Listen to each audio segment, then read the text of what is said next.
अस्सलाम वालेकुम dear students, मैं हूं गुलाम रसूल। हम आज की वीडियो में बात करेंगे क्या सप्लीमेंट्री वाला जो स्टूडेंट है वो इम्प्रूवमेंट कर सकता है। 2024 का जो रिजल्ट है वो डियर स्टूडेंट्स आज अनाउंस हो गया है। पंजाब के तमाम बोर्ड्स ने आज अपना जो मतलब इंटरमीडिएट का FSc pre medical, FSc pre engineering, ICS, Icom, डीकॉम, FA, FIT तमाम सब्जेक्ट, तमाम डिसिप्लिन का जो रिजल्ट है वो डिक्लेयर कर दिया है। अब कुछ स्टूडेंट्स की कंपार्ट भी आई हैं और बाद स्टूडेंट ये सोच रहे होंगे हम अपनी कंपार्ट के साथ साथ इंप्रूव भी कर लेते हैं। तो डियर स्टूडेंट्स इसका आंसर ये होगा, कंपार्ट के साथ सप्ली के साथ आप इंप्रूव नहीं कर सकते। आपको सबसे पहले जो सप्ली का एग्जाम है वो डियर स्टूडेंट्स आपको क्लियर करना होगा।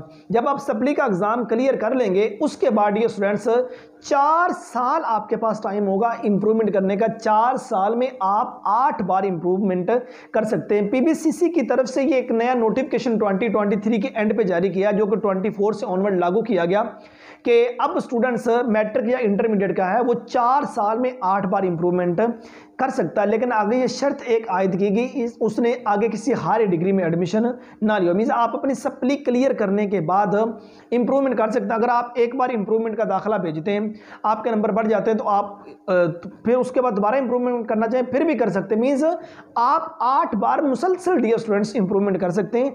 आपको मतलब ये बेनिफिट मिल जाएगा। तो आपको सबसे पहले अपनी सप्ली क्लियर करनी होगी और उसके बाद डियर स्टूडेंट्स आप आसानी के साथ डियर स्टूडेंट्स अपना जो है इंप्रूवमेंट करना चाहें तो वो कर सकते हैं। उम्मीद करता हूं कि आज की वीडियो जिसमें हमने सप्लीमेंट्री जो स्टूडेंट 2024 है उन्हीं के सिलसिले में बात की, ये वीडियो आप स्टूडेंट को अच्छी लगी होगी। नेक्स्ट वीडियो में मिलते हैं। अपना बहुत सारा ख्याल रखिएगा। फी अमानिल्लाह।